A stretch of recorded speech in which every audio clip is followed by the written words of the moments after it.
పొదుపు సంఘాల అక్క చెల్లెమ్మలకు పొదుపు సంఘాల రుణాలన్నీ కూడా మొదటి సంతకంతోనే మాఫీ చేస్తానని చెప్పి చంద్రబాబు నాయుడు గారు దగా చేస్తే, దగా చేయటం ఒకటే కాకుండా 2016 అక్టోబర్ నుంచి ఆ అక్క చెల్లెమ్మలకు ఇస్తా ఉన్న సున్నా వడ్డీ పథకాన్ని సైతం రద్దు చేస్తే, ఎగ్గొడితే ఆ అక్క చెల్లెమ్మల జీవితాలన్నీ కూడా చిన్నాభిన్నమైన పరిస్థితి గతంలో ఉంటే, మనందరి ప్రభుత్వం ఆ అక్క చెల్లెమ్మలకు తోడుగా అండగా వైఎస్ఆర్ ఆసరా కింద రాష్ట్ర వ్యాప్తంగా 26,000 కోట్ల రూపాయలు నా పొదుపు సంఘాల్లో ఉన్న అక్క చెల్లెమ్మలకు వారికి తోడ్పాటునిస్తూ వారికి అందిస్తే, అందులో భాగంగా ఈ ఒక్క కుప్పం నియోజకవర్గంలోనే అక్షరాల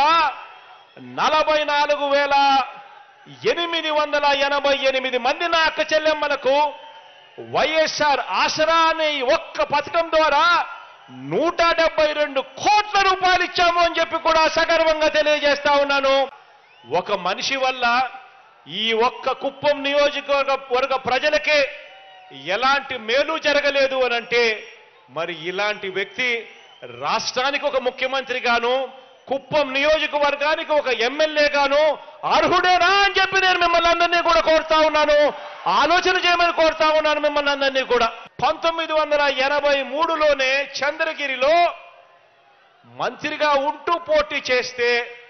1983లో అదే చంద్రగిరిలో ఏకంగా 17,000తో ఓడగొట్టారు అక్కడ ప్రజలు చంద్రబాబు నాయుడు గారిని. ఆ తర్వాత ఈ పెద్ద మనిషి బీసీలు ఎక్కువగా ఉన్న ఈ చోట, పేదవాళ్ళు ఎక్కువగా ఉన్న ఈ చోట తన దళబలం చూపిస్తూ ఈ నియోజకవర్గానికి వచ్చి బీసీల సీటు కబ్జా చేసి 35 సంవత్సరాలుగా ఈ మనిషి ఇక్కడ రాజ్యం వెళ్తా ఉన్నాడు. చంద్రబాబు హయాంలో